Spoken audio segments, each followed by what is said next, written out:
नमस्कार। वैदिक एस्ट्रो केंद्र में आपका हार्दिक स्वागत है।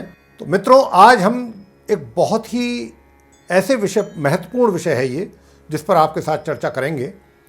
और हमारे बहुत से मित्रों को हमारे कार्यालय में बहुत अधिक ये कॉल्स आ रही हैं, तभी हमारे दिमाग में ये चीज़ आई कि क्यों ना फिर हम पूरा एक वीडियो बनाकर आप तक पहुंचाएं, ताकि जिन व्यक्तियों को इसके विषय में जानकारी नहीं है, उनको भी पूरा जानकारी इसके विषय में क्यों ना दी जाए।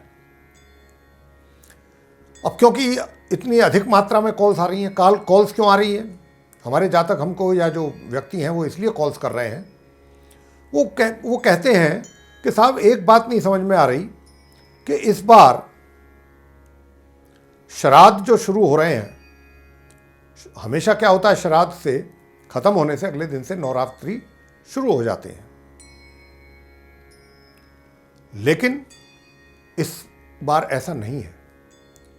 श्राद्धों के समापन के बाद जो होने चाहिए थे वो नहीं हो रहे हैं। उसका कारण है अधिक मास जिसको कहते हैं, या अधिमास कहते हैं, या मल मास कहते हैं, या पुरुषोत्तम मास कहते हैं। उसका सबसे बड़ा मुख्य कारण ये है। अब ये कैसे होता है, क्यों बनता है, इसके क्या कारण है, और ये पूरा एक महीना रहता है, और ये 18 सितंबर से 16 अक्टूबर तक रहेगा, पूरे एक महीने। उसके बाद फिर 17 तारीख से नवरात्रे शुरू होंगे। तो ये बीच में, यानी कि जो श्राद्ध है और जो नवरात्रे हैं, उनके ये बीच में जो एक माह का समय है, यही अधिमास है। इसी कारण जो नवरात्रे हैं वो आगे की ओर चले गए। अब ये इसका क्या महत्व है, इसको किस रूप में देखा जाता है हमारे शास्त्रों के अनुसार, इसकी चर्चा आज आपसे हम करेंगे। और इस अवधि में कौन से ऐसे कार्य हैं जो नहीं करने चाहिए, जो पूर्णतया वर्जित माने गए हैं हमारे शास्त्रों के अनुसार, ये हम आपको पूरी विस्तार से चर्चा इसकी करेंगे आपके साथ। तो आप बहुत ध्यान से इस चर्चा को सुनिएगा। आपके साथ हम ये अधिक मास या फिर अधिमास या मल मास या पुरुषोत्तम मास, कुछ किसी भी नाम से आप इसको नाम दे सकते हैं, नाम हैं ये सब इनके, आप पुकार सकते हैं। तो आइए इसके विषय में चर्चा करते हैं दर्शकों। अधिक मास या पुरुषोत्तम मास के विषय में आपको बताना चाहते हैं कि ये क्या है और ये कैसे बनता है, और इस अधिक मास में कौन से ऐसे कार्य हमें नहीं करने चाहिए, बिल्कुल नहीं करने चाहिए। इन सब बातों को लेकर आपके साथ चर्चा होगी आज। तो आइए जानते हैं विस्तार से अधिक मास के विषय में। देखिए, सूर्यदेव का मेष राशि से लेकर मीन राशि तक, जैसा कि हमने अपने दूसरे वीडियो में भी आपको ये जो सूर्य का जो राशि परिवर्तन होने जा रहा है, उसके ऊपर जो हमारा वीडियो आप तक पहुंच भी गया होगा, जिसमें वो सिंह राशि में प्रवेश कर रहे हैं, तो उसमें भी हमने ये चीज़ बोली है। और इसमें भी आपको बता रहे हैं कि सूर्यदेव का मेष राशि से लेकर मीन राशि तक 12 राशियों पर जो संचार होता है, तब उसको संवत्सर कहते हैं, यानी कि तब वो संवत्सर बनता है, और जो सौर वर्ष के नाम से भी जाना जाता है। और जिस मास में भगवान भास्कर का किसी राशि पर संक्रमण या संक्रांति ना हो, ये समझने वाली चीज है कि जिस महीने में भगवान सूर्यदेव का किसी राशि पर संक्रमण कह सकते हैं, या संक्रांति, जो मासिक संक्रांति होती है उसकी बात है, अगर वो ना हो तो वही मास, उसी मास को हम अधिक मास कहते हैं। वह मास अधिक मास कहलाता है। यानी कि संक्रांति रहित मास को अधिक मास, मल मास या पुरुषोत्तम मास भी कहा जाता है। अब हम आपको बता दें कि ये जो 18 सितंबर से 16 अक्टूबर की जो समय अवधि है अधिक मास की, इसमें कोई संक्रांति नहीं है।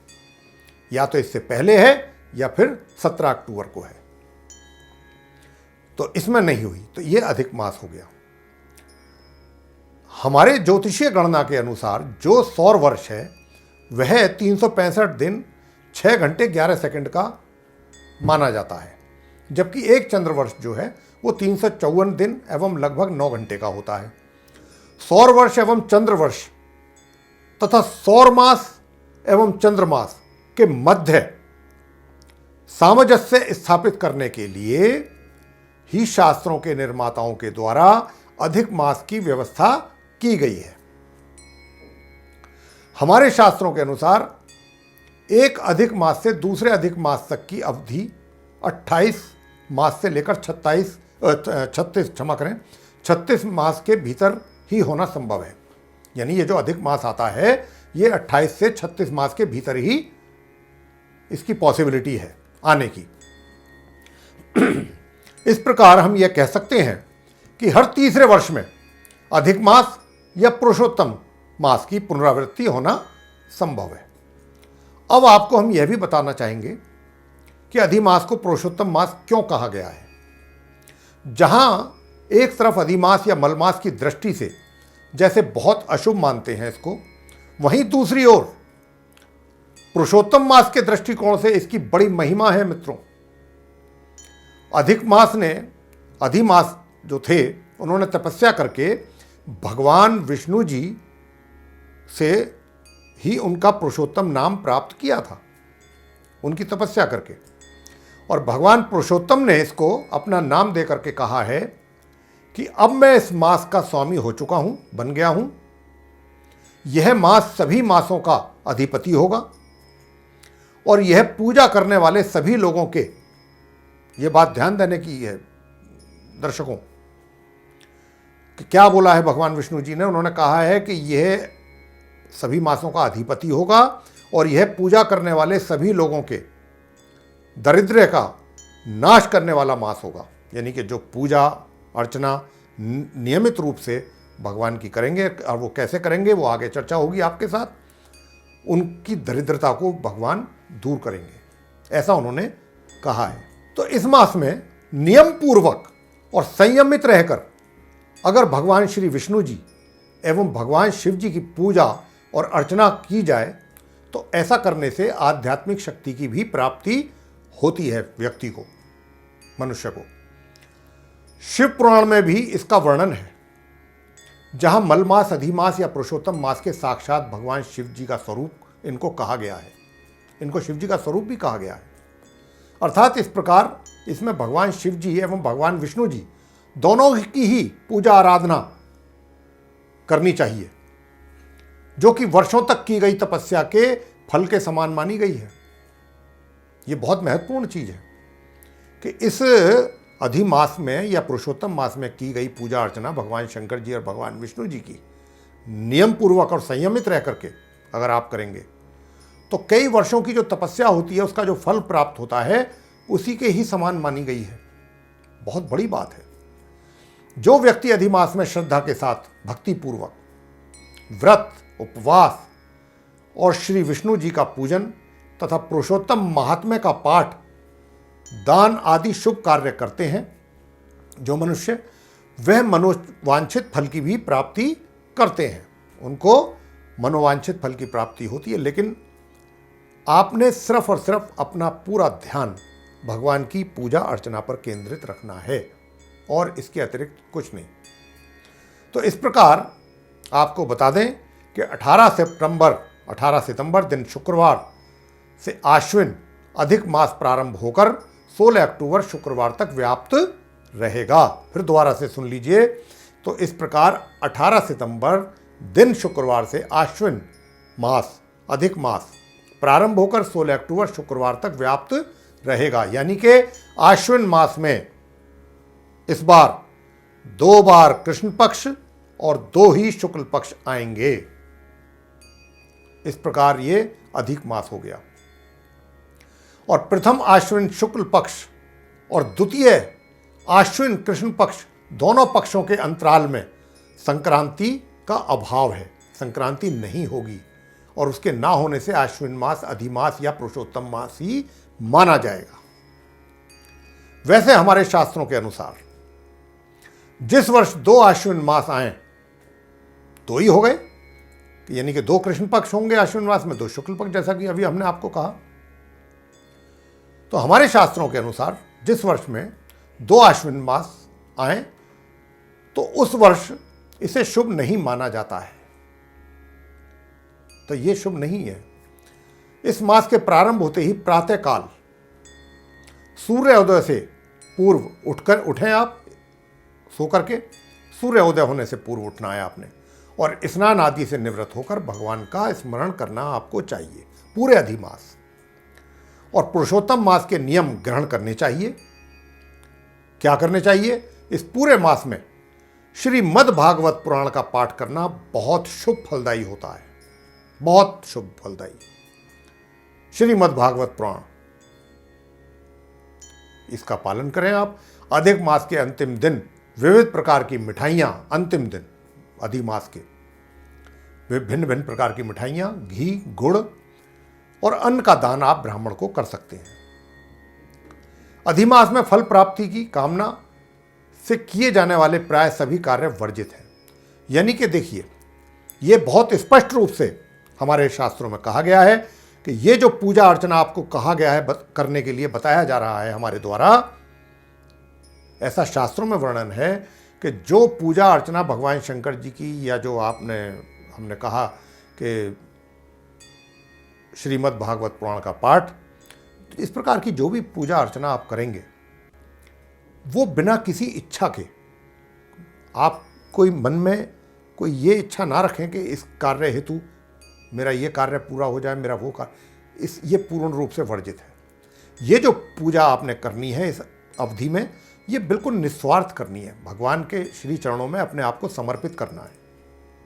कहने का हमारे भाव ये है, कोई इच्छा रख करके पूजा नहीं करनी कि मेरा, हे प्रभु मेरी ये इच्छा पूर्ण कर दीजिए, वो इच्छा पूर्ण कर दीजिए। इसके लिए बिल्कुल ये इच्छा रखना वर्जित है हमारे शास्त्रों के अनुसार। ये आपको समझना होगा। बिना किसी इच्छा के, बिना किसी मतलब स्वार्थ के भगवान के चरणों में आपको समर्पित करना है, और पूजा का जो हमने तरीका कायदा हम बता रहे हैं, इसको अपनाना है। तो इस पुरुषोत्तम मास में जो फल की प्राप्ति है, हमने कहा कोई कामना नहीं रखनी आपने, आशा से रहित, कामनाओं से रहित होकर के आपने ये सभी पूजा अर्चना के सभी कार्य, आवश्यक कार्य जो आप करने वाले हैं, ये करने हैं। और इस पुरुषोत्तम मास में शुभ कार्यों को करना पूर्णतया निषेध माना गया है। शुभ कार्यों को, ये आप सुन लीजिए ध्यान से। जैसे कि फॉर एग्जाम्पल विवाह यानी कि मैरिज, यज्ञ, कोई यज्ञ आपने कोई बोला हुआ है करवाने का, वो नहीं होगा। देवों की प्रतिष्ठा, कोई मंदिर में कहीं देवों का प्रतिष्ठा करना चाहते हैं, वो नहीं। कोई महादान नहीं करना है। मुंडन संस्कार नहीं होना इस अवधि में। तीर्थ यात्राएं आपको, विशेषकर वो तीर्थ यात्राएं जहां आप पहले कभी गए ना हो, वैसे तो बिल्कुल ही ना करें तो ज़्यादा अच्छा है। नवग्रह प्रवेश, भूमि आदि संपत्ति की खरीद फरोख्त, क्रय विक्रय, बेचना खरीदना, ये नहीं। नई गाड़ी, नया वाहन, कोई भी इस प्रकार का कार्य आपने इस अवधि में अधिमास के दौरान नहीं करना है। और इसके अतिरिक्त नए वस्त्र धारण नहीं करने हैं आपने। नववधू का गृह प्रवेश नहीं होना है, पूर्ण रूप से वर्जित है। तो इस प्रकार के कार्यों को करना हमारे शास्त्रों में निषेध माना गया है।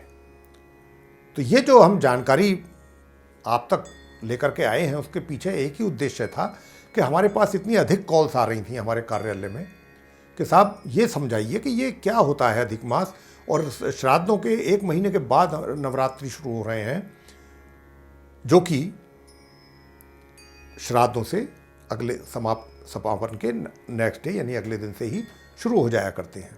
तो उसके पीछे कारण ये है अधिमास। और अधिमास क्या चीज़ होती है, इसके विषय में हमने आपको काफ़ी समझा करके, डिटेल में खोल करके कोशिश की है बताने समझाने की।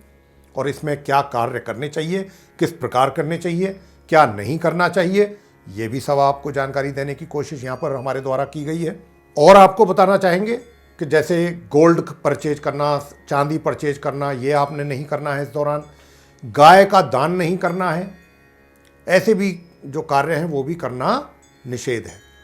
मल मास में यदि किसी व्यक्ति की मृत्यु होती है तो उसका वार्षिक श्राद्ध, मासिक श्राद्ध, पितरों की जो क्रिया आदि है उसको करना, तो 1 मास का अधिक श्राद्ध होगा, 1 मास और बढ़ जाएगा। और प्राण घातक जो रोग हैं उनकी निवृत्ति के लिए रुद्र पूजा आदि अनुष्ठान या फिर पुत्र संतान जन्मदिन पूजन संबंधित कर्म जो हैं, या नित्य पूजा जो करते हैं व्यक्ति, जप दान आदि कर्म या ग्रहण संबंधित श्राद्ध जप आदि, ये आप कर सकते हैं, इस प्रकार के कर्म इस अवधि में।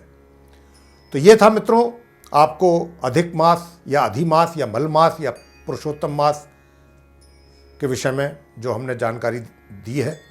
जितना देने की कोशिश हम करना चाह रहे थे कि आपको अधिक से अधिक दें, उतनी कोशिश जो है हमने की है आप तक पहुंचाने की। और हमें आशा है कि ये जो जानकारी हमने अधिमास को लेकर के आपको दी है, इससे आपके ज्ञान में वृद्धि हुई होगी और इससे आप काफ़ी संतुष्ट होंगे। और अगर आपको ये अच्छा लगा है हमारा कार्यक्रम, तो इसमें आप इसको लाइक कर सकते हैं, शेयर कीजिए, चैनल को सब्सक्राइब कीजिए और इसके साथ जो बेल आइकन है उसको भी दबाइए, ताकि आने वाले और भी नए नए जो कार्यक्रमों के वीडियोस हैं हमारे, वो आप तक आसानी से पहुंच सकें और आप उनका भी समय अनुसार लाभ प्राप्त कर सकें। इसी के साथ बहुत बहुत धन्यवाद। जय माता दी।